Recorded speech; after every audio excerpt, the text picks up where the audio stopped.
तो hello guys, once again welcome to my YouTube channel C cube science zone. तो हमने पिछली क्लास के अंदर क्लास नंबर 7 में बात की थी, टोटल डिस्कशन कर लिया था। ठीक है, अब हम बात करने वाले आज की क्लास के अंदर 8वीं क्लास के अंदर 2 क्वेश्चन टॉपिक थे। ठीक है, हम जो फर्स्ट ईयर की क्लासेज चल रही थी हमारी केमिस्ट्री की, उस केमिस्ट्री क्लासेज में हम डिस्कशन कर रहे थे केमिस्ट्री में जो हमारी फर्स्ट यूनिट है उसके बारे में। तो फिजिकल केमिस्ट्री के बारे में हम पढ़ रहे थे जिसमें थी द्रव वाली स्टेज चल रही थी। तो आज के हम क्लास के अंदर बात करने वाले क्लास नंबर 8 जो हमारी हैं, इसमें हम 2 टॉपिक करवाने वाले जा रहे हैं। ठीक है, ये एग्जाम की दृष्टि से इंपॉर्टेंट है और ये क्वेश्चन 2012 में भी आया हुआ है और 2011 में भी आया हुआ है। ठीक है, तो इसको ध्यान से देखना है, वीडियो को बिल्कुल स्किप नहीं करना है और चैनल को अभी तक सब्सक्राइब नहीं किया सब्सक्राइब कर लीजिए और कमेंट करके ज़रूर बताइएगा कि वीडियो कैसा लगे, क्योंकि आप जिससे कमेंट करके बताएंगे तो हमें पता लगेगा कि क्या कमी है, तो हम अगले दिन उसमें आपको अच्छा सा बता पाएंगे। ठीक है, तो आज के क्लास के अंदर हम ये 2 टॉपिक क्लियर करने वाले हैं आपके, जो कि एग्जाम की दृष्टि से इंपॉर्टेंट हैं। तो पहला हमारा क्लियर है टॉपिक है कि द्रव जल की संरचना क्या होती है उसे बताना है, और दूसरा है जल का क्वथनांक दाब बढ़ाने से बढ़ता है जबकि ताप बढ़ाने पर घटता है। इस समस्या को समझाना है। तो हमारा पहला पॉइंट है उसको कन्फर्म करना है। ठीक है, ये क्या है कि जल की संरचना क्या होती है इसको हम समझाएंगे। ठीक है, तो देखना ये इस प्रकार से डायग्राम होता है द्रव जल की संरचना का। ये हमारा फर्स्ट पॉइंट है द्रव जल की संरचना।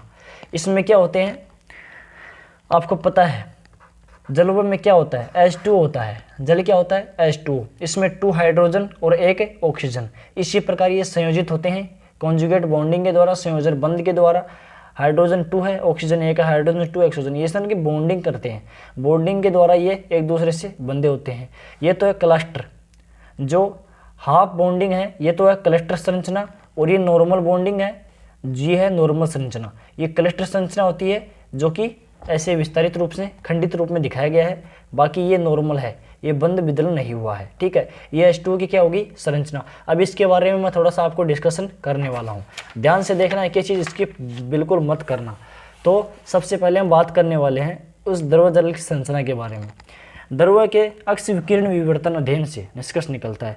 जब हम द्रव में अक्ष विकिरणों को डालते हैं तो उससे अध्ययन किया जाता है, तो उससे यह निष्कर्ष निकाला जाता है कि द्रव में अणु एकदम अवस्थित नहीं होते हैं। अब हमें पता है, हमने पिछली डायग्राम में देखा भी है, इसमें देखिए इसमें अणु अवस्थित नहीं है, बंधे हुए हैं आराम से बॉन्डिंग से, एक के साथ दूसरा, दूसरे के साथ तीसरा, इसी प्रकार से बॉन्डिंग में एक व्यवस्था के रूप में बंधे हुए हैं। ठीक है, यानी कि अवस्थित रूप से नहीं होते हैं, और ये लघु क्षेत्रीय क्रम में व्यवस्थित होते हैं। अब हमने देखा है पीछे कि लघु क्षेत्रीय क्रम में व्यवस्थित होते हैं। ध्यान में रखना है कि पॉइंट इंपॉर्टेंट है इसका।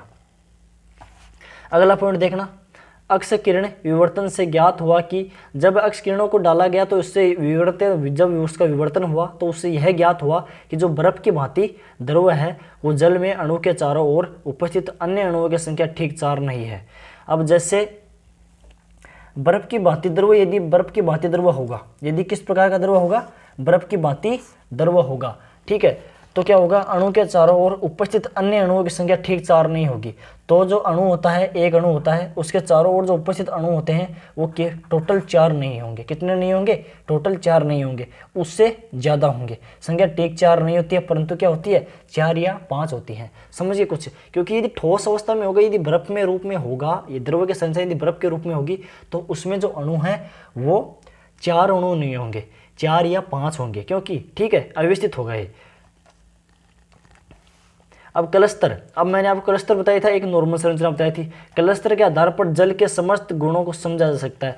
अब इसमें मैंने बताया था ये तो क्लस्टर की संरचना है और ये क्लस्टर की संरचना है। अब इसमें आप कुछ भी समझ नहीं पाएंगे, इस संरचनाओं में आप कुछ भी नहीं समझ पाएंगे, क्योंकि ये टोटली दिखाया गया है, एकदम आसानी से दिखाया गया है। अभी क्लस्टर में संरचना में क्या दिखाया गया है, इसमें दिखाया गया है बॉन्डिंग के द्वारा, ऐसे डॉट डॉट करके कि ये इसके साथ बंधित है, ये इसके साथ बंधित है, और ये अगला परमाणु इसके साथ बंधित है। ठीक है, ये प्रबल बंध और दुर्बल बंध से बंधे हुए हैं। इस प्रकार से ये क्लस्टर के द्वारा दर्शाया गया है। इसमें क्या कहा गया है, क्लस्टर के आधार पर जल के समस्त गुणों को समझा जा सकता है। अब इसके अनुसार, क्लस्टर के अनुसार क्या होगा, द्रव जल के एकांकी अणुओं एवं अणुओं के समूहों का मिश्रण होता है। क्लस्टर को हम देखें तो उससे पता चलता है कि जो द्रव जल होता है क्या होता है, जो द्रव जल होता है वो जल के एकांकी अणुओं जल के एकांकी अणु एवं अणुओं के समूह है का क्या होता है, मिश्रण होता है। या तो जल के एकांकी अणु होते हैं और या अणुओं के समूह के क्या होता है, मिश्रण होता है। इसी प्रकार आगे कड़ी में देखना, इसमें जल के विभिन्न अणु चतुष्फलकीय आकार के परस्पर H2 बंधों से द्वारा बंधे होते हैं। आकृति कैसी है, चतुर्फलकीय। कैसी है, चतुर्फलकीय। कुछ समझे, इसमें जो जल के अणु होते हैं उसमें जो विभिन्न अणु होते हैं भाग लेते हैं, जो जैसे मैंने बताया आपको 4 अणु या 5 अणु भाग लेते हैं, तो उसमें क्या होता है, ये परस्पर हाइड्रोजन बंध से बंधे होते हैं और कैसे होते हैं, चतुष्फलकीय आकार में होते हैं। कैसे आकार में होते हैं, चतुष्फलकीय आकार में होते हैं और हाइड्रोजन बॉन्डिंग से बंधे हुए होते हैं।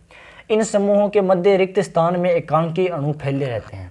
अब जो इनके मध्य रिक्त स्थान नहीं होता है, इनके मध्य रिक्त स्थान नहीं होता है, यदि रिक्त स्थान होगा तो उसमें भी क्या होगा, बंध फैले हुए होंगे। जैसे मैं आपको दिखाऊं,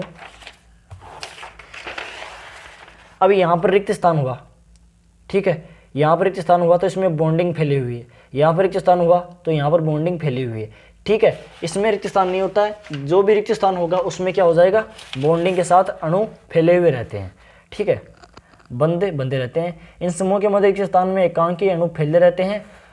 ये समूह लगातार बनते रहते हैं और टूटते रहते हैं। अब हाइड्रोजन बॉन्डिंग में क्या होता है आपको पता ही है, जल के अणु लगातार टूटता है और लगातार बनते हैं, क्योंकि जल के अणु अस्थायी होते हैं, इनकी बॉन्डिंग क्षमता है वो अस्थायी होती है।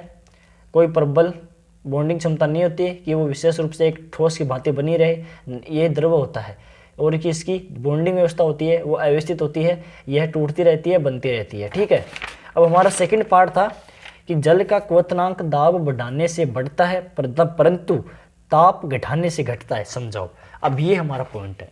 एग्जाम में पॉइंट इस प्रकार से बनते हैं, पहले तो पूछ लेगा आपको द्रव्य की संरचना के बारे में बताओ, फिर पूछेगा कि जल का क्वथनांक दाब बढ़ाने से बढ़ता है जबकि ताप बढ़ाने पर घटता है, इसके बारे में। अब देखना हमारा अगला क्वेश्चन का आंसर, जल का क्वथनांक दाब बढ़ाने पर बढ़ता है तथा परंतु ताप बढ़ाने से घटता है। इसका आंसर ये होगा, ध्यान से देखना, क्योंकि जब ताप बढ़ाया जाता है तो जल के हाइड्रोजन बंध टूटते हैं। अब मैं बताऊं आपको हाइड्रोजन बॉन्डिंग कैसे टूटते हैं। जैसे कि ये है कोई बीकर, ठीक है, इस बीकर में क्या है, जल है। अब इसके नीचे क्या लगाएगी, आग लगाएगी, एक हीटर लगा दिया, ठीक है। अब जैसे ही ये, पहले तो ये बल एकदम से शांत था, ये द्रव्य क्या था, शांत था। अब इसके नीचे से जैसे जैसे हमने ताप बढ़ाया, टेम्परेचर बढ़ा, अब टेम्परेचर बढ़ा तो इसमें जो अणु हैं ये ऊपर की ओर गति करेंगे। क्या करेंगे, गति करेंगे, यानी कि अणुओं की गति बढ़ेगी, स्पीड बढ़ेगी, जिससे क्या करेंगे, ये एक दूसरे से टकराएंगे, जिनसे इसे टक्करों की संख्या बढ़ेगी। अब जैसे जैसे स्पीड बढ़ेगी, जैसे जैसे टक्करों की संख्या बढ़ेगी, वैसे वैसे हाइड्रोजन बंध टूटते जाएंगे, क्योंकि विखंडन होगा, टक्कर बढ़ेगी तो विखंडन होगा एक दूसरे में, और विखंडन होगा तो हाइड्रोजन बॉन्डिंग टूटेगी, क्योंकि हाइड्रोजन बॉन्ड टूटेगी ना, क्योंकि जब ताप बढ़ाया जाता है तो जल के अणु हाइड्रोजन बंध टूटते हैं, जिससे अणुओं की परस्पर दूरी बढ़ जाती है और अणु दूर दूर चले जाते हैं, जिससे और क्या होता है, ठंडा होने का स्तर बढ़ जाता है, कम हो जाता है, जिससे जो अणु हैं वो पास नहीं रहते हैं, अब दूर दूर हो जाते हैं और संयोजन उनको बीच में कम हो जाता है, बॉन्डिंग है वो हल्की पड़ जाती है, जिसकी वजह से क्या होता है, ये ठंडे नहीं हो पाते हैं। ठंडे होने का जो स्तर है इनका वो क्या हो जाता है, बिल्कुल कम हो जाता है, तथा ये लगातार क्वथनांक घटता जाता है और उनका क्या होता है, ताप लगातार बढ़ता जाता है, अर्थात क्वथनांक बढ़ता जाता है, घटता जाता है, तो तापमान है इसका वो बढ़ता जाता है। इसका मेन कारण यही है, ध्यान में रखना है कि हाइड्रोजन बॉन्डिंग, क्योंकि ताप बढ़ाने पर टक्करों की संख्या बढ़ती है, टक्कर बढ़ने से अणु एक दूसरे से दूर गति करेंगे, जिससे ये टक्कर करेंगे और दूरियां बढ़ेगी और द्रव ठंडा नहीं होगा और इसका ताप बढ़ता जाएगा, ठीक है। आशा करता हूँ आपको वीडियो अच्छा लगा होगा और कंफ्यूज दूर हो गया होगा। क्वेश्चन अच्छा है, इंपॉर्टेंट है, एग्जाम की दृष्टि से देख लेना, एग्जाम में आता है। और एक बात ध्यान में देख लेना, वीडियो का सब्सक्राइब, चैनल को सब्सक्राइब नहीं किया, सब्सक्राइब कर लेना, लाइक कर देना, वीडियो कमेंट करके जरूर बताइएगा कि कैसा लगा। और एक बात सुनना, जो इन क्लासेज में क्वेश्चन आपको कराए जा रहे हैं वो क्वेश्चन वही कराए जा रहे हैं जो एग्जाम में आते हैं, फालतू का सिलेबस नहीं कराया जाएगा। और आप देख लेना, एग्जाम में आएंगे तब पेपर में देख लेना कि एक क्वेश्चन भी इनसे बाहर नहीं जाएगा, ये ठीक है। आप बस इनको कर लेना, बस आपके पेपर में आराम से 85% से अबव बन जाएंगे। वीडियो देखने के लिए धन्यवाद।